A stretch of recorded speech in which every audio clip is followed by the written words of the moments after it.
After a fairly shaky start to the day, Arthur's mind was beginning to reassemble itself from the shell-shocked fragments from the previous day.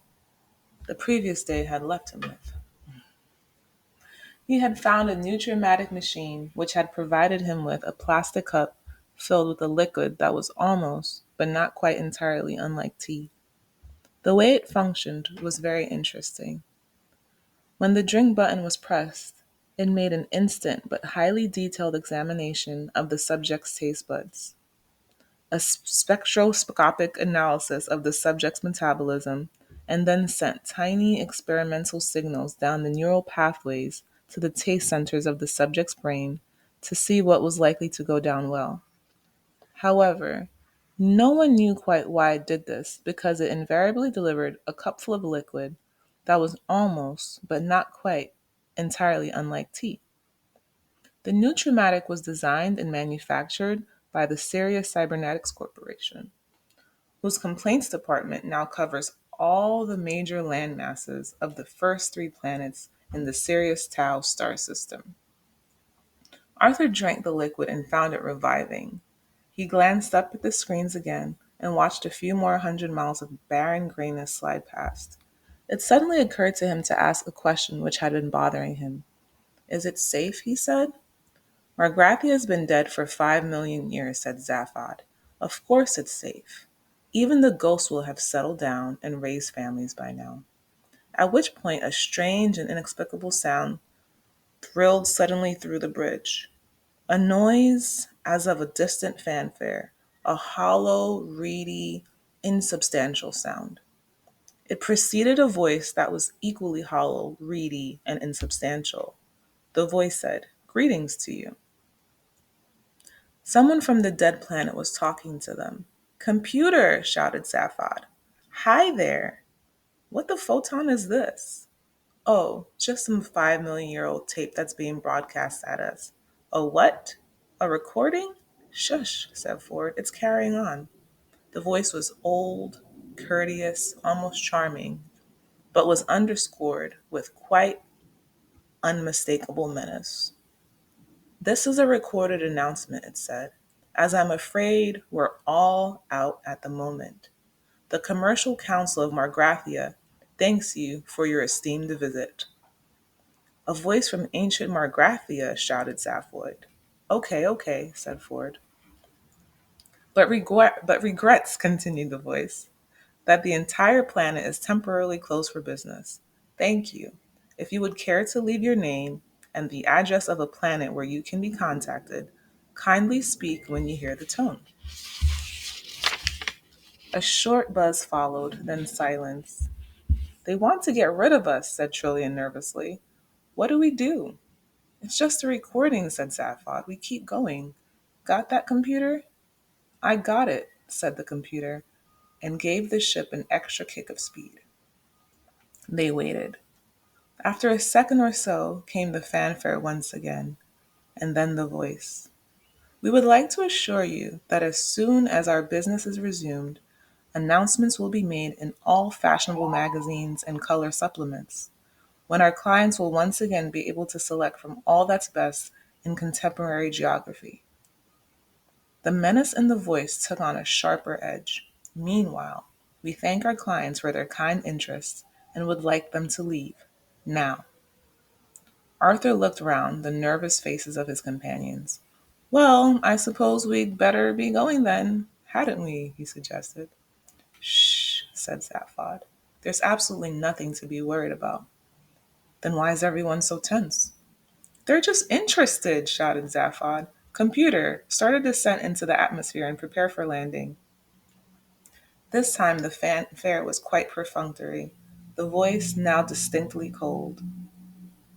"It is most gratifying," it said, "that your enthusiasm for our planet continues unabated, and so we would like to assure you that the guided missiles currently converging with your ship are part of a special service we expend to all of our most enthusiastic clients. And the fully armed nuclear warheads are of course merely a courtesy detail. We look forward to your custom in future lives. Thank you." The voice snapped off. "Oh," said Trillian. Said Arthur. Well, said Ford. Look, said Zaphod. Will you get it into your heads?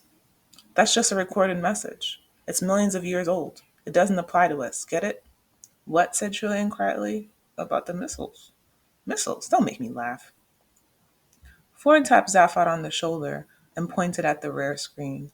Clear in the distance behind them, two silver darts were climbing through the atmosphere toward the ship. A quick change of magnification brought them into close focus. Two massively real rockets thundering through the sky. The suddenness of it was shocking.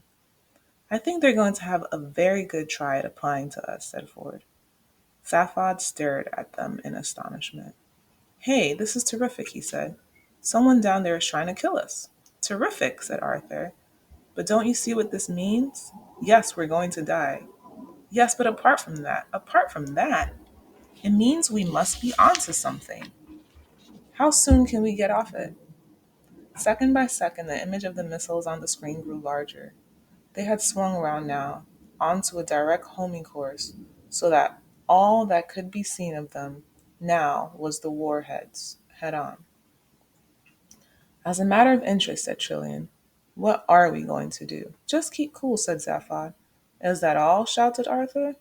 No, we're also going to, take evasive action, said Zaphod with a sudden access of panic. Computer, what evasive action can we take? None, I'm afraid, guys, said the computer. Or something, said Zaphod. He said. There seems to be something jamming my guidance systems, explained the computer brightly.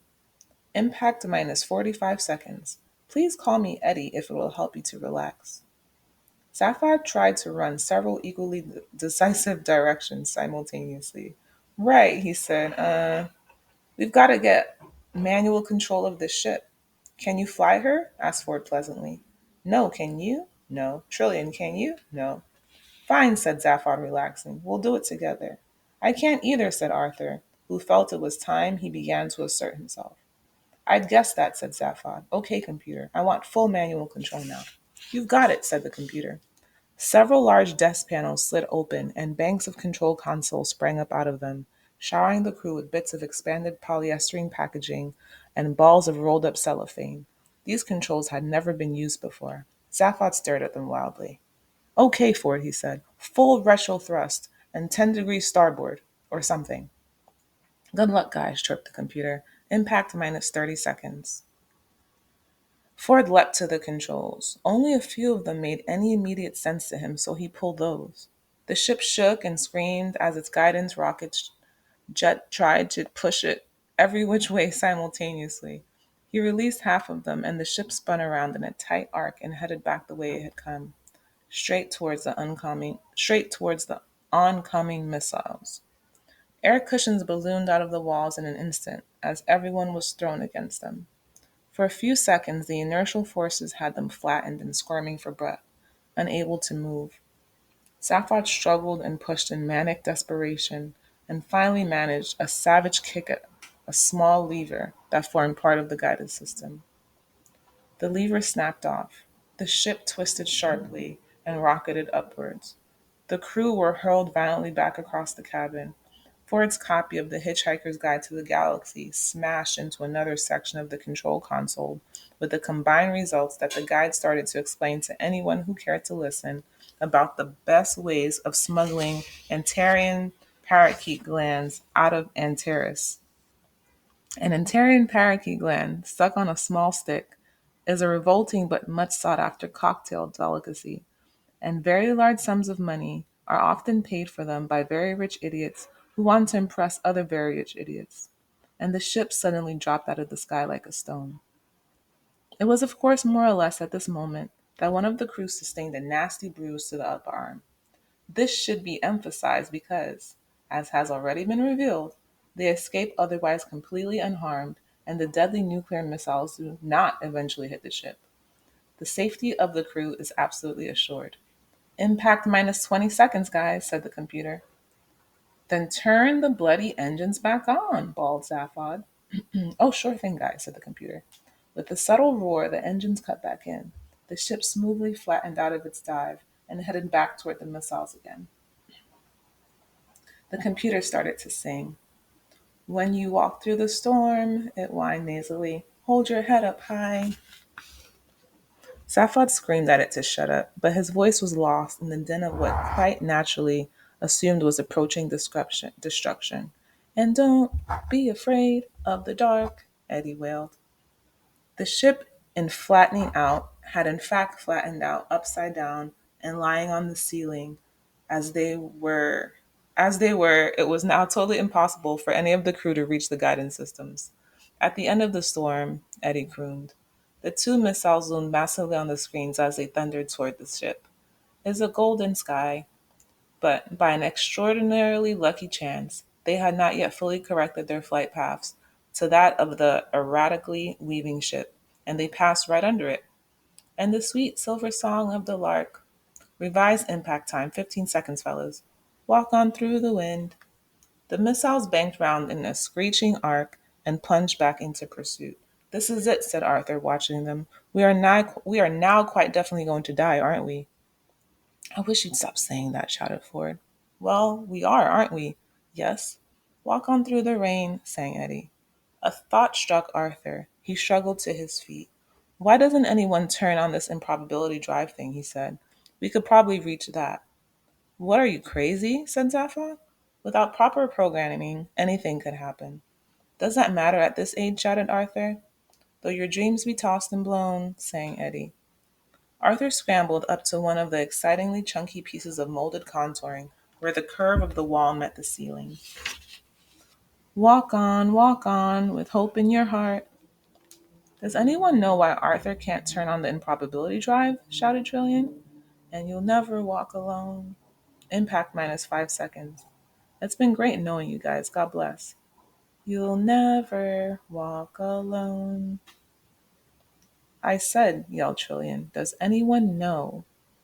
The next thing that happened was a mind mangling explosion of noise and light.